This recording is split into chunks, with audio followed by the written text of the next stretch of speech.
Hey, what's up guys? Quinn with Lawn Care Ninja here. Today I want to talk to you about just basically losing customers.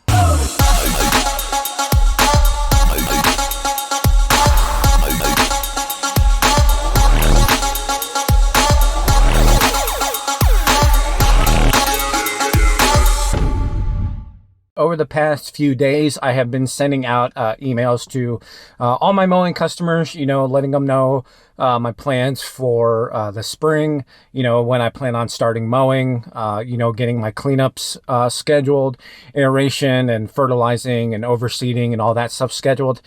So I've been getting responses back. I've had about 3 or 4 customers actually email me back saying that they found someone else.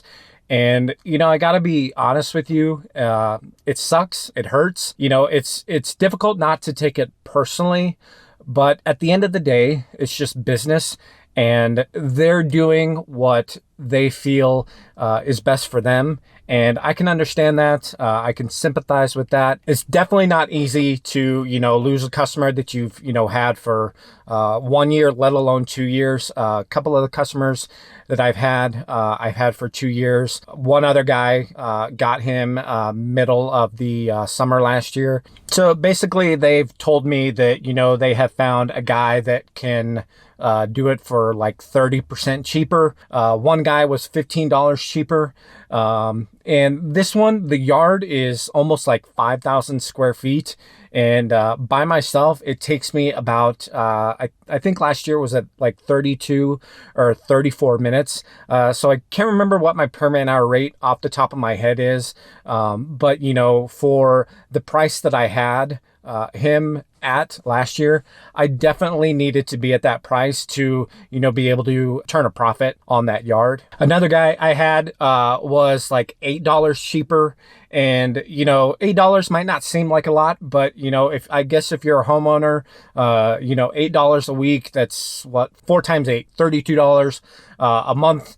And, that might not seem like a lot. And I get, for some customers, $32 might seem like a lot. But, it sucks, because at this point right now, compared to last year, I am about $300 less in revenue that I have projected for my mowing. Just simply because, I lost, those clients to, the cheaper guy. And when I started getting these emails, it started making me question my decision to increase my rates. Most everyone I increased from about 10 to 15%. If you think about it, inflation alone is at about 8% as of the recording of this video. So if you don't increase your prices by at least 8%, you're already making less money on that yard than you were this same time last year. And everything's expensive. Equipment is more expensive. Fertilizer is more expensive. Seed is like twice as expensive now, I think. Gas is obviously expensive. I don't think gas is such a major factor in, when you are thinking about doing price, unless, it drastically increases over the course of, a few months, from going, from in spring going into summer.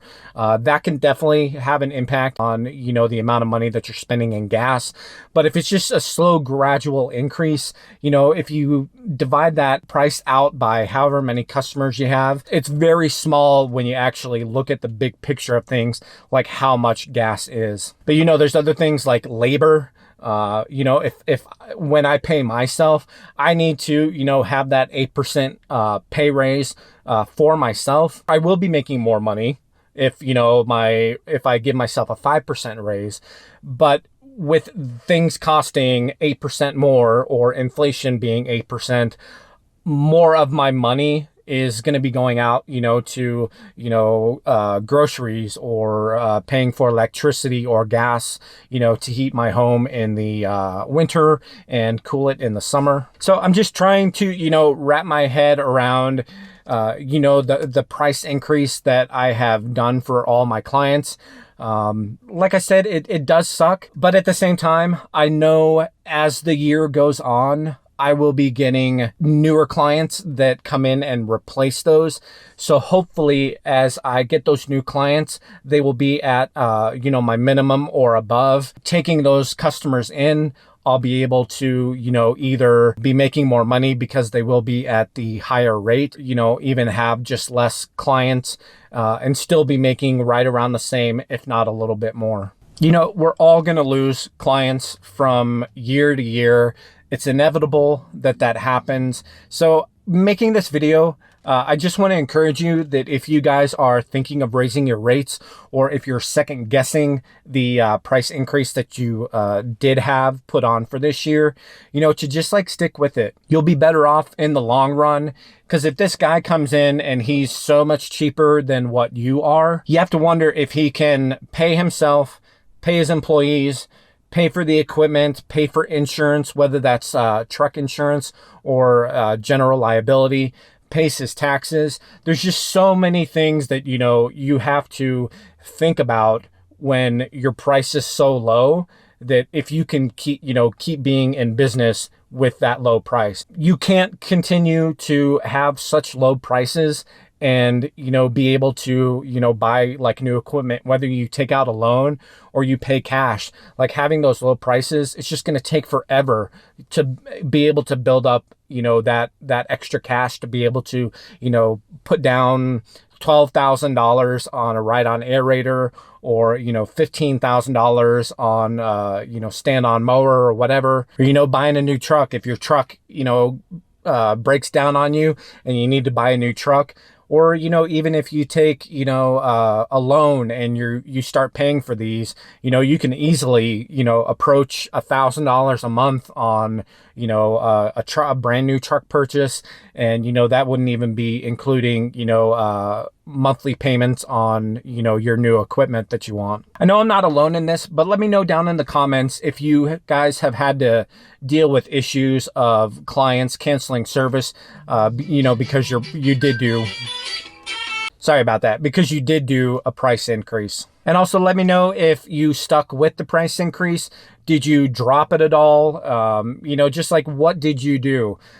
Because like I said, I am second guessing myself, but at the same time, I'm trying to remind myself, this is what I need to be at for, my business to, turn a profit and be able to put away money for, whether that be winter living or equipment purchases, or, savings, or, even put into marketing. A couple of these houses that did cancel, I know that they have sold in the past for either at $1 million or above. It kind of sucks, that the, people are willing to, have that $1 million home, and, $8, $15 a week is, where they draw the line. It's also made me realize that as I expect to grow my business this year, that I want to start moving farther south in the Denver area, just because things start opening up a little bit more.